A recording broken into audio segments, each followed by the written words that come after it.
नमस्कार। आज हम अंतर्राष्ट्रीय संबंध, जो कि राजनीति विज्ञान का एक बहुत ही महत्वपूर्ण प्रश्न पत्र है, उसका व्यवस्थित अध्ययन प्रारंभ करेंगे। विभिन्न विश्वविद्यालयों में बीए और एमए के पाठ्यक्रमों में यह एक आवश्यक प्रश्न पत्र के रूप में सम्मिलित रहता है। अंतर्राष्ट्रीय संबंधों का राजनीति विज्ञान के अंतर्गत जो अध्ययन किया जाता है वो सामान्यतः सेकेंड वर्ल्ड वॉर के बाद अर्थात 1945 से लेकर वर्तमान काल तक के अंतर्राष्ट्रीय संबंधों को उसमें सम्मिलित किया जाता है। और उससे पूर्व के जो अंतर्राष्ट्रीय संबंध हैं वो आधुनिक विश्व का इतिहास या आधुनिक यूरोप के इतिहास में सम्मिलित मान लिया जाता है। इसलिए अंतर्राष्ट्रीय संबंधों के इस प्रश्न पत्र के परिचय की दृष्टि से हमें कुछ परिचय उस पृष्ठभूमि का प्राप्त करना चाहिए जिससे कि अंतर्राष्ट्रीय संबंधों का निर्माण होता है। अंतर्राष्ट्रीय संबंध, यदि हम इस शब्द के संधि को यदि इसका विच्छेद करें तो हम पाएंगे अंतरराष्ट्रीय संबंध अर्थात राष्ट्रों के मध्य संबंध। राष्ट्रों के मध्य संबंध का अर्थ ये है, जो कि इसमें छिपा हुआ है, कि कौन से राष्ट्र अर्थात जो स्वतंत्र राष्ट्र है, क्योंकि वस्तुतः एक स्वतंत्र राज्य को ही यह अधिकार रहता है कि वह दूसरे स्वतंत्र राज्य के साथ अपने हितों के अनुरूप संबंध स्थापित कर सके। इसको हम यूं समझ सकते हैं कि एक मालिक को ही यह अधिकार है कि वो दूसरे मालिक या स्वामी के साथ कैसे संबंध स्थापित करे। एक गुलाम या एक दास को यह अधिकार नहीं है कि वो दूसरे मालिक से संबंध स्थापित करे।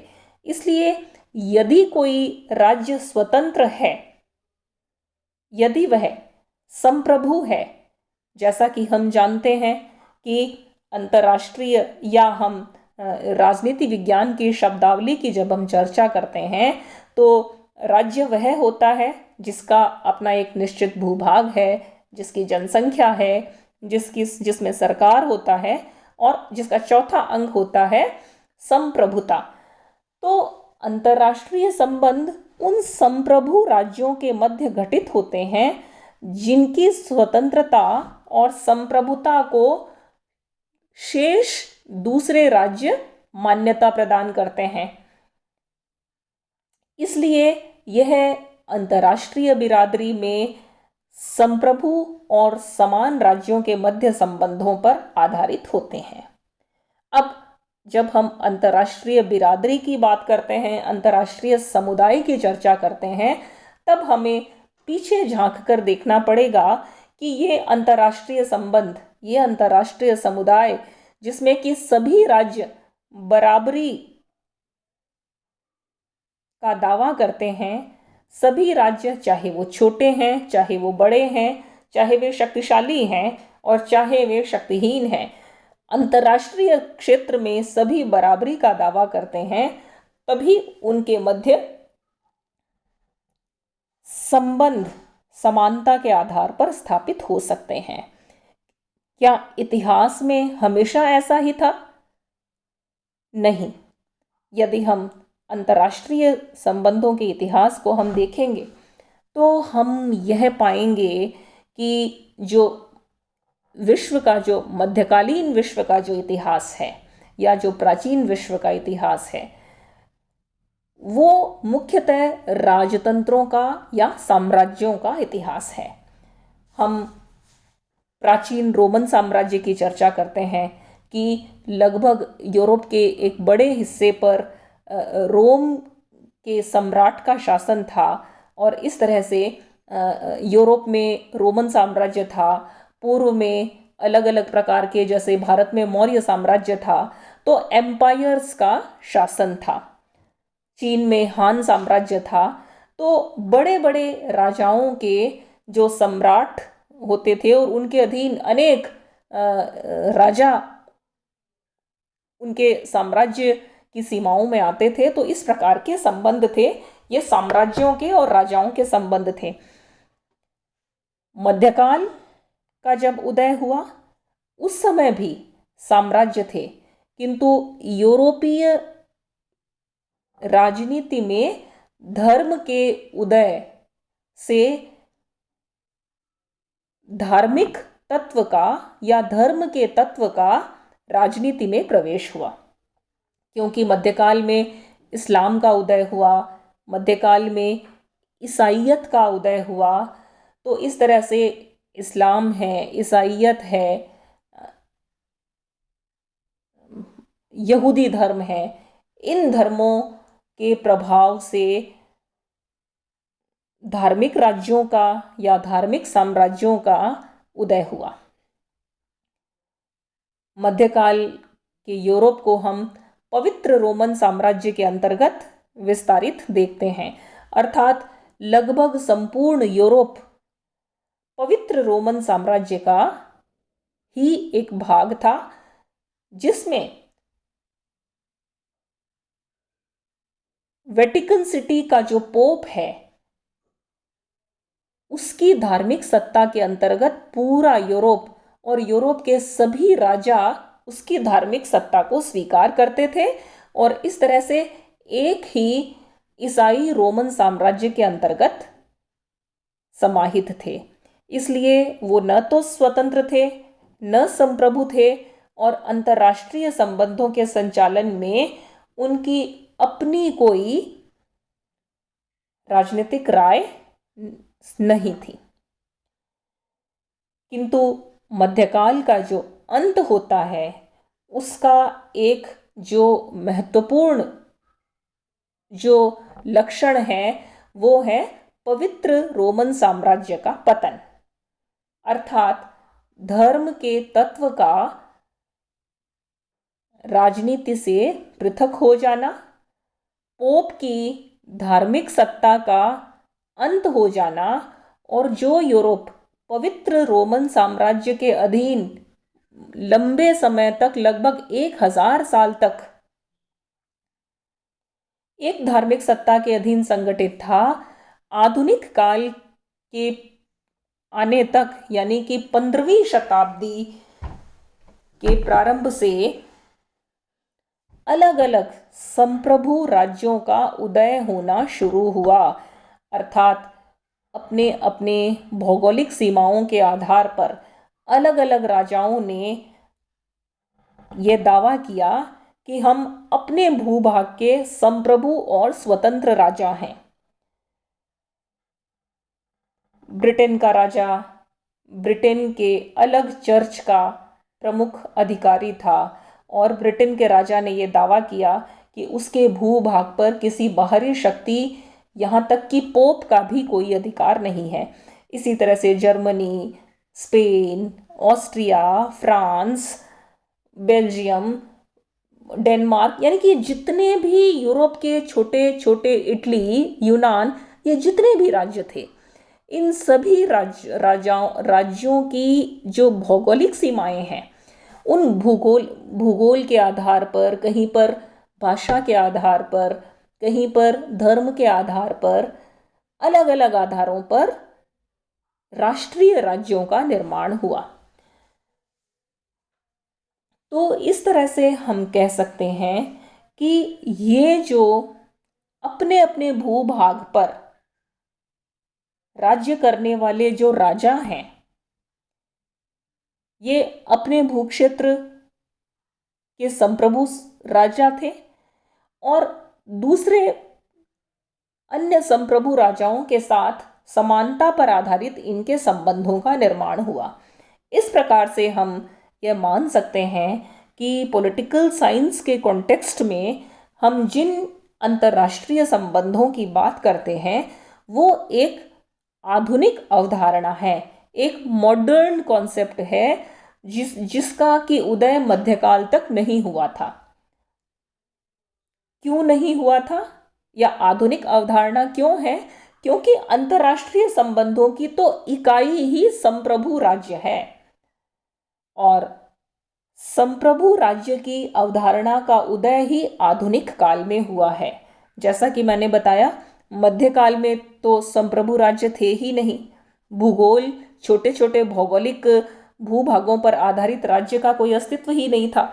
तब तो पूरे बड़े बड़े साम्राज्य थे और पूरा यूरोप एक पवित्र रोमन साम्राज्य के अंतर्गत था। इसी तरह से बाद में हम देखते हैं कि जो पूर्वी यूरोप है और जो एशिया का, जो पश्चिमी एशिया का और मध्य एशिया का भाग है, वो ऑटोमन एम्पायर का हिस्सा बना था। तो इस तरह से आधुनिक काल में जब संप्रभु राज्य अस्तित्व में आए तो इन संप्रभु राज्यों ने अपनी संप्रभुता और अपनी शक्ति के आधार पर दूसरे राज्यों के साथ संबंध स्थापित किए। इन संबंधों का जो आधार था वो राष्ट्रीय हितों की पूर्ति करना था। इन राष्ट्रीय हितों की पूर्ति के आधार पर इन राज्यों के राजाओं के मित्रता की संधियां होती थी, शत्रु राज्यों के प्रति युद्ध होते थे।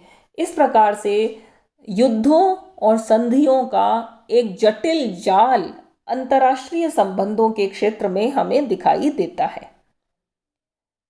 और ये जो संबंध हैं, ये शत्रुता और मित्रता के अस्थायी गुटों का ही जाल कहा जा सकता है। 17वीं और 18वीं शताब्दियों में जो कि राजतंत्रों के और निरंकुश राजतंत्रों के उदय का काल माना जाता है। हम देखते हैं कि यदि हम ब्रिटेन के इतिहास की चर्चा करते हैं और हम फ्रांस के इतिहास की चर्चा करते हैं तो पूरे Britain, France, Germany, Austria, Spain, वहाँ पर निरंकुश राजाओं का शासन था। इन देशों में निरंकुश राजतंत्र जो कि जनता के प्रति अत्याचारी थे, इन अत्याचारी राजाओं के खिलाफ इन देशों में भीतर से क्रांतियां हुई। इंग्लैंड में जो क्रांति हुई वो शांतिपूर्ण क्रांति हुई, जिसे कि 1688 की रक्तहीन क्रांति के नाम से जाना जाता है, जिसमें कि निरंकुश राजतंत्र का शांतिपूर्वक लोकतंत्रीकरण हो गया। इसी तरह से 1789 में फ्रांस में एक खूनी राज्य क्रांति हुई और जो 1789 की जो फ्रांसीसी राज्य क्रांति है उसको हम कहते हैं कि वो स्वतंत्रता, समता और भाईचारे को लेकर के आने वाली क्रांति थी। इसी तरह से अमेरिका का स्वतंत्रता संग्राम, वो भी स्वतंत्रता के नाम पर लड़ा गया था। तो इस तरह से निरंकुशता के जो तत्व थे, उन निरंकुशता के तत्वों से लड़ने के लिए पूरी दुनिया में जनता आगे आई और जनता के दबाव के कारण पूरे यूरोप में और उधर उत्तरी अमेरिका में लोकतांत्रिक राजनीति का उदय हुआ, लोकतांत्रिक सरकारों का उदय हुआ। ये 19वीं शताब्दी की विशेषता है। तो जब हम अंतर्राष्ट्रीय संबंधों की हम बात करते हैं तो मैं फिर से यहाँ पर दोहरा देती हूँ कि अंतर्राष्ट्रीय संबंधों का उदय आधुनिक काल में हुआ है, क्योंकि आधुनिक काल में ही संप्रभु राज्यों की सत्ता अस्तित्व में आई।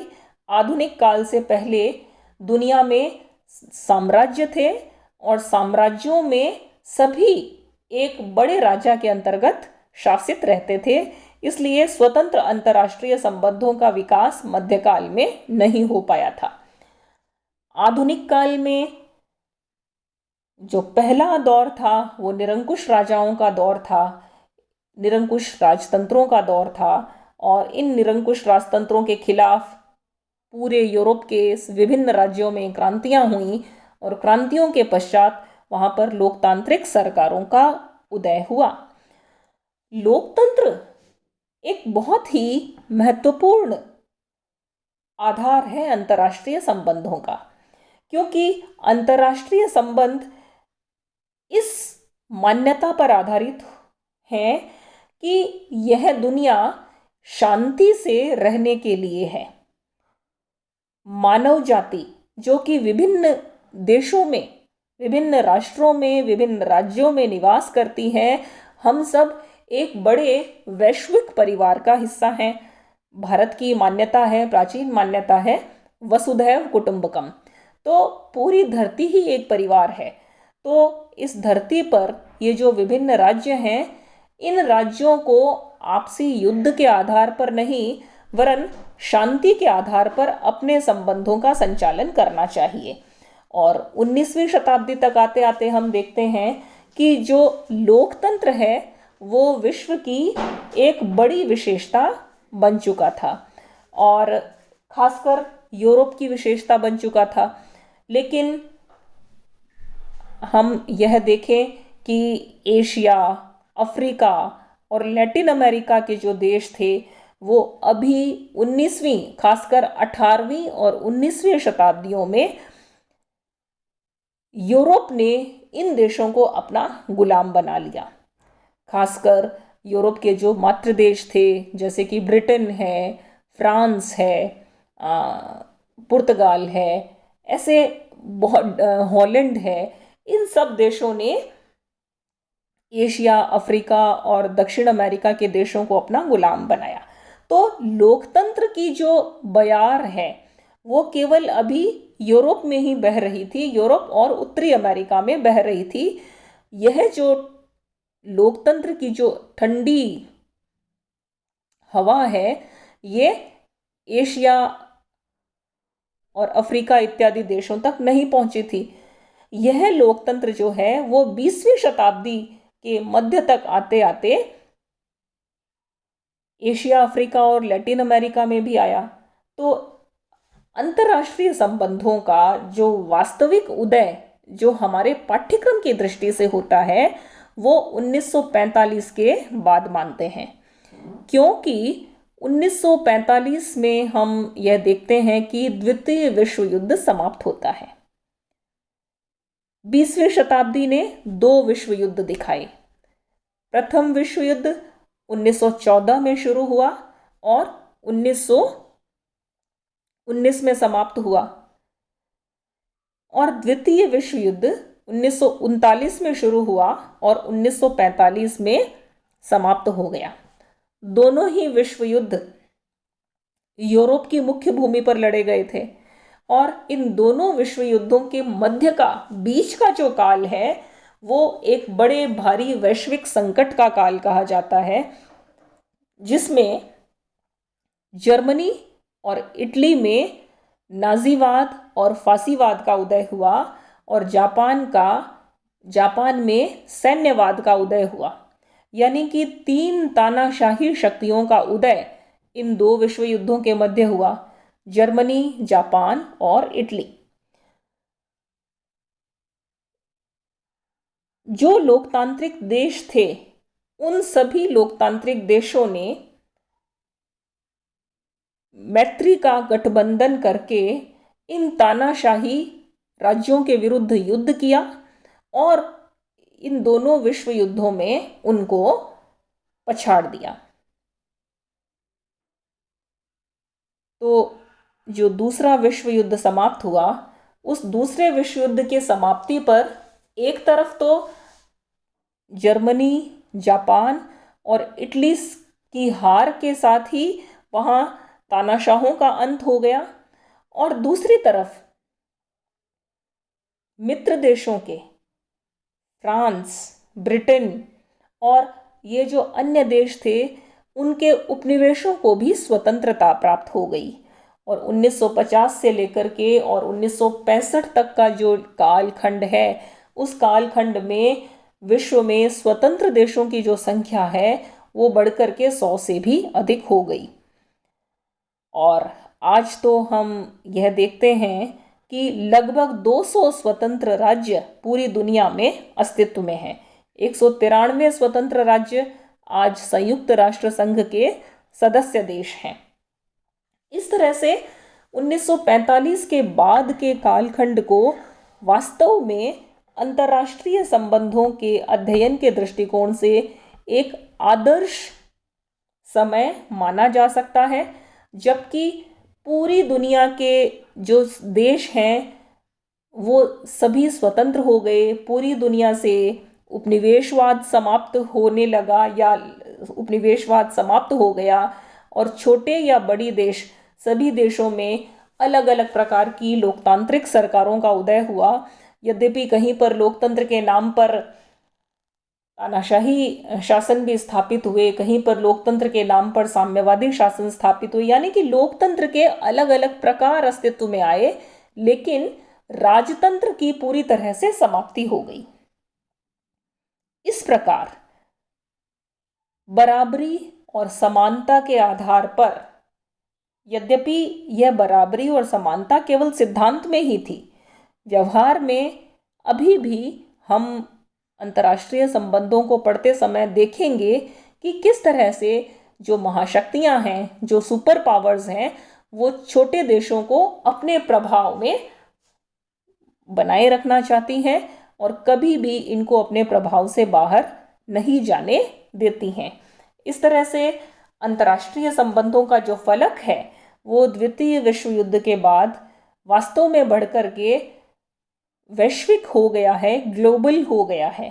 पहले के अंतर्राष्ट्रीय संबंधों का जो रंगमंच था वो केवल यूरोप तक सीमित था, यूरोप से बढ़कर के अमेरिकी महाद्वीप तक गया, किंतु द्वितीय महायुद्ध के बाद पूरी दुनिया के पांचों महाद्वीप इसके दायरे में आ गए और अंतर्राष्ट्रीय संबंधों का एक केंद्रीय संगठन संयुक्त राष्ट्र संघ अस्तित्व में आया, जिसकी सदस्य संख्या बढ़ते बढ़ते आज 193 हो गई है।